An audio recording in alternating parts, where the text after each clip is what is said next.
Տիկին դատախազ, դուք բավականին երկար ներկայացրեցիք ապօրինի ծագման գույքի եւ համայնքներին վերադարձված տարբեր հողատարածքների մասին։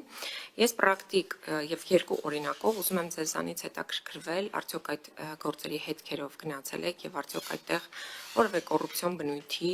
կասկածահարույց որևէ բան հայտնաբերել եք։ Խոսքս վերաբերվում է ազգային ժողովի նախկին նախագահ Հովիկ Աբրահամյանի տան մասին։ Հովիկ Աբրահամյանի տունը գտնվում էր արգելանքի տակ։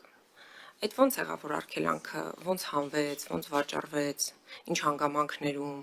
եթե դա գտնվում էր դատախազության ուշադրության կենտրոնում եւ իրավապահների կողմից արգելադրված էր։ Երկրորդ,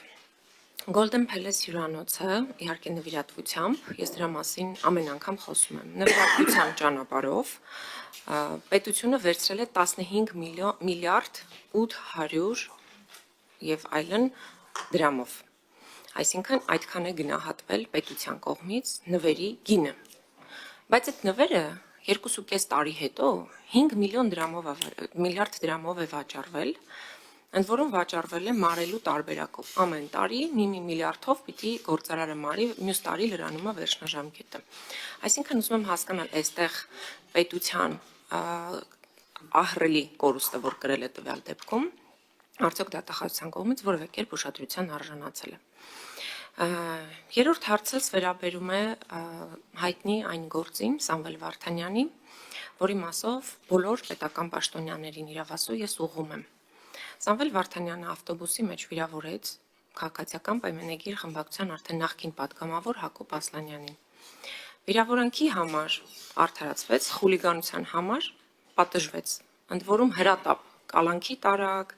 հետո դրանից հետո տնային կալանքի ենթարկեցիք Սամվել Վարդանյանին իր վարքի համար, իր ցուցաբերած արարքների համար, բայց Սամվել Վարդանյանին խոշտանգելու, ծեծելու, նսեմացնելու նրա արժանապատվությունը,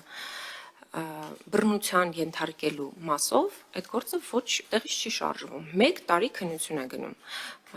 Օրեր առաջ ես նույն հարցը տվեցի քննչական ծառայության ղեկավարին, ասում է քննություն է գնում։ Մի տարի քննում են ու նույնիսկ չասեց, որ գործով կան մեղադրյալներ։ Տիկին դատախազ, դուք Հայաստանի Հանրապետության Սահմանադրությամբ օրինականության երաշխավորն եք բոլոր գործերի նկատմամբ։ Այսինքն այն գործողությունները, որոնք որ իրականացնում է քննչական ծառայությունը, դրա օրինականության պատասխանատուն առաջին հերթին դուք եք։ Իհարկե դուք իրենցից եք պահանջում։ Այնուամենայնիվ, հիմա որքանով է օրինական, որ 1 տարի շարունակ այդ զինված բանդիտները, ովքեր որ մահակներով զինված են եղել, դիմակավորված Երևանի բանուկ թաղամասում հարձակվել են ոստիկանների հսկողության տակ գտնվող քաղաքացու վրա, խոշտանգել ծեծել են ու ոչ մեկ չգիտի ովքեր էին, չեն կարողանում բացահայտել։ Էսա օրինական քննությունը։ Եվ վերջին հարցս, որ էլի ուղղել եմ նաև քննչական ծառայության ղեկավարին, դուք մոտ 1 ամիս առաջ եկաք ազգային ժողով մեր գործընկերներից 2 հոգու անձեռնամխելիությունից զրկվեցին մեր 2 գործընկերներ ձեր միջնորդության հիման վրա եւ հիմա մենք ունենք մի իրավիճակ, որ երկար ձգվող նախաքննությունը ըստ էության խոչընդոտում է պատգամավորի գործունեությանը։ Պատգամավորի ելք ու մուտքը արգելվում է, ինչ որ քննիչ որոշում է ինքը որոշի այդ պահին հարմար է իրեն թե ոչ, այսինքն ինստիտուցիոնալ առումով եմ ցանկանում, որ դուք արձագանքեք այս հարցին, որևէ քննիչ առաջնային մանդատով օժտված պատգամավորի գործունեությունը խոչընդոտելու ինչ իրավասություն ունի, որքան էլ որ նա կասկածվում է որևէ հանցանքի մեջ, որքան էլ նա ներգրաված է հանցանքի մեջ որևէ դրվագով եւ անկախ ամեն ինչից կա անմեղության կանխավարկած եւ կա նաեւ ժողովրդին մանդատի իրացման խնդիր։ Այս շահերի Այս դեպքում շահերի բախում չի, բայց բուն իմաստով գործողությունը հենց այդ բախման մասով ես ուզում եմ դուք ինստիտուցիոնալ պատասխան տաք, ինչու կարող է խոչընդոտվել պատգամավորի գործունեությունը որևէ քննիչի կողմից։ Շնորհակալություն։ Խնդրեմ գլխավոր դատախազ։ Շնորհակալություն տիկին Թովմասյան հարցերի համար։ Հովիկ Աբրահամյանի տան մասով ընթացիկ վարույթ կամ եւ այդ վարույթի վերաբերյալ այո 3 տարի։ Այո։ Եվ եթե ձեզ թափառույթի վերաբերյալ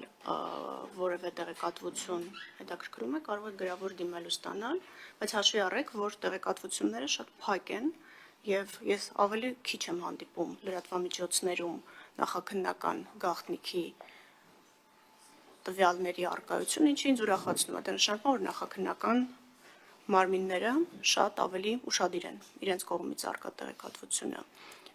իրենց կողմից մշակված տեղեկատվությունը օրենքով սահմանված կարգով պահպանելու եւ հետագայում արդեն դատարան ուղարկելու փուլում հրապարակելու մասով, ուստի ընթացիկ վարույթ կա, այդ վարույթի մանրամասները բնականաբար չեմ կարող ներկայացնել եւ չեմ ներկայացնել, որտեղ նախաքննության փուլում է գտնվում։ Նվիրատվության մասով կցանկանամ մի ընդհանուր դիտարկում անել։ Դուք նվիրատվություն եզրույթն եք օգտագործում, բայց այստեղ մի կարևոր հանգամանք կա։ Խոսքը պատճառված վնասի կամ հնարավոր վնասի վերականգնման մասին է։ Մենք նմանատիպ իրավիճակներ ելի ունենք։ Օրինակ բոլորովին վերջերս քրեական մեծ վարույթի շրջանակներում մի քանի միլիարդ արժողությամբ գույք կրկին վերադարձվեց պետությանը եւ կողմը գրել էր, որ քանի որ անցել են վաղեմության ժամկետները համաձայն է իր նկատմամբ վաղեմություն կիրառելու եւ ցանկանում է նաեւ պետությանը պատճառված վնասը վերականգնել։ Տվյալ դեպքում վնասը վերականգնվել էր գույքային արտահայտմամբ։ Ուստի ձեր կողմից նշված իրավիճակը եւս մեխանիկական նվիրատվություն չի, եւ այստեղ դուք կորուստ բառը օգտագործեցիք։ Ճիշտ ասած, այս ընթացքում ես ոչ մի անգամ այդ վճարումների հետ կապված, տարաժամկետ վճարումների հետ կապված կոռուպցիոն դրսևորման չեմ հանդիպել։ Եթե նմանատիպ տեղեկատվություն ունեք, խնդրում եմ մեզ փոխանցեք, որովհետեւ կարծես թե պետգույքի կառավարման կոմիտեն էլ չի ահազանգել, որ վճարումների հետ կապված ինչ որ ուշացումներ կամ չկատարումներ կան։ Այս մասով չեմ կարող ասել, որովհետև չեմ տիրապետում տեղեկատվությանը հասկանալի պատճառներով, մենք պետգույքի կառավարման կոմիտեի գործառույթները չունենք, բայց մենք կոռուպցիոն ամեն դեպքում ահազանգեր այս իրացման հետ կապված չենք ստացել։ Սամվել Վարդանյանի մասով տիկին Թովմասյան, այստեղ ինստիտուցիոնալ մի խնդիր կա, որը կցանկանայի նաև այդ հարցը բարձրացնել։ Մենք դեռևս չենք ստացել փորձաքննությունների եզրակացությունները։ Եվ այս ձգձգվող փորձաքննությունները շատ հաճախ այդ ինձ ուղղված սուր հարցադրումների պատճառներն են։ Եվ ձեր կողմից նշված վարույթն էլ դեռևս երկու առանցքային փորձաքննություն կա, որի եզրակացությունը ստանալուց հետո նոր հնարավոր կլինի ամբողջական պատկերացում կազմել եւ հարցադրումներին պատասխանել։ Ուստի այս առումով, երբ որ կստանանք եզրակացությունները, կկարողանանք արդեն մենք էլ եզրահանգումներ անել եւ դրա վերաբերյալ նաեւ հանրային տեղեկատվություն փոխանցել, հաշվի առնելով հարցի կարևորությունը եւ հանրային հետաքրքրությունը հարցի